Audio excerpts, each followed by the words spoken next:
2016 yılıydı. Her zamanki rutin işlerimizi yapmak için sabah iş yerine geldik mühendisimiz. Bana seslendi ve yanına gittim. Proje hakkında toplantı var dedi. Ben zaten orada projede bir sıkıntı olduğunu anladım. Projeyi açtık baktık. O Atatürk Caddesi diye bir cadde var. Çok kalabalık, iş yerlerinin olduğu bir yer. Gelebilecek sıkıntıları biliyordum. Bir karamsarlık oluştu.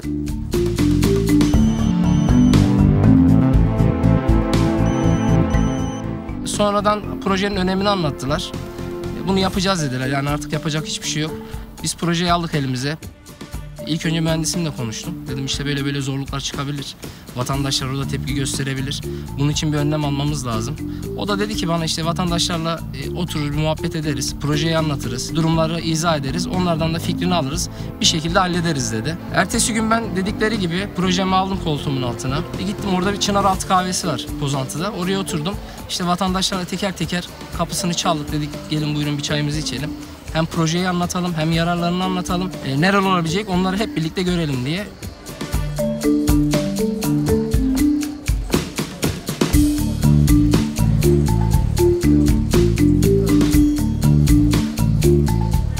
Oturduk, çok fazla muhabbet etme şansımız olmadı. Çünkü kimisi bana bağırdı, kimisi çağırdı, kimse beni dinlemiyor. Anlatıyorum ama anladıklarını da zannetmiyorum. Kimisi elini masaya vuruyor, bu iş olmaz. Bana şunu da dediler, seni buradan sürdüreceğiz. Ben bunu ilk defa duymuyordum ama insan bir demoralize oluyor. Çünkü gerçekten bu proje orada yapılacak direkt kaldırılmaları, tehlikeli iletkenler, gerilim düşümler bunlar gerçekten önleyecekti. Çünkü 8 trafo bölgesinde bir çalışma olacaktı.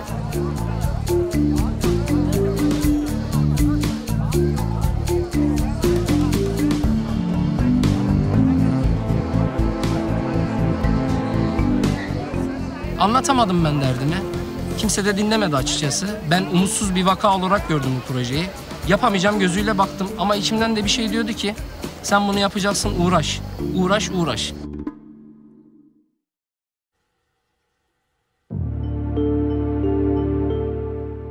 Artık otele yerleşmem lazımdı.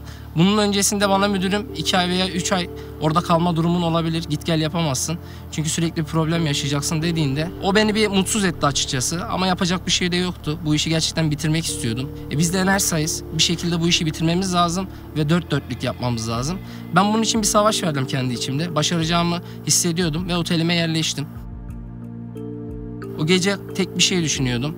Bir gün buradan bavulumu alıp gideceğim ama o insanlar da mutlu olacak. Ve bir gün onlarla oturup gerçekten o çayı, kahveyi, yemeği, muhabbeti yapmayı istiyordum. Daha ilk iş günümüzde kazı yapıyoruz, başımıza toplanıyorlar. Trafoya gidiyoruz, kaç saat kesilecek, zamanında verecek misiniz, vermezseniz buraları yıkarız, şunu yaparız, tipik. Biz bunlarla sürekli karşılaşıyoruz. Artık işe başlamıştık ve vatandaşlar bizim vazgeçmeyeceğimizin farkındaydı. Onlar da vazgeçmiyordu, biz de vazgeçmiyorduk. Her gün işte elektrik ne zaman gelecek, burayı ne zaman kazacaksınız, benim işlerim engellenecek, satış yapamayacağım. Bunlar bunu yaparken biz her zaman güler yüzümüzü göstermek zorundaydık. Nitekim de onu yapıyorduk. Artık 1. etap, 2. etap, 3. etap diye projeyi bölmüştük.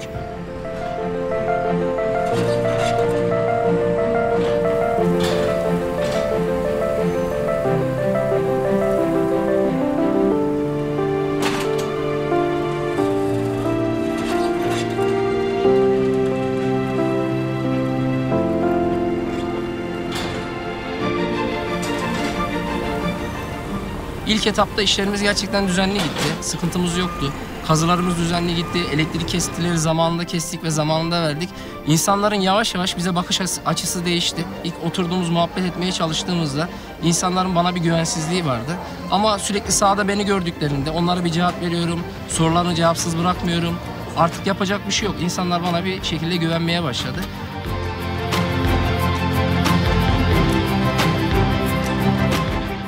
Artık insanlar bizim çalışmamızı gördü, temiz çalışıyorduk, düzenli çalışıyorduk. Korktukları gibi elektrikler gitti mi gelmemezlik yapmıyordu. Zamanında kesiyorduk, zamanında veriyorduk.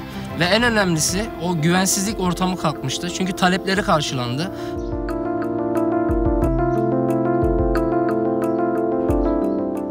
O gün masaya yumruğunu vuran teyze elinde bir meyve tabağıyla geldi. Ben işte o gün anlamıştım. Aslında her şeyin başı güler yüzdü. Onlar bana çok bağırdı çağırdı ama ben güler yüzümden asla ödün vermedim. Ve insan güler yüzlü olunca başaramayacağı hiçbir iş yok. Ve şu an Pozantı'nın küçük oğlu oldum diyebilirim. Çünkü çalacak çok kapım var.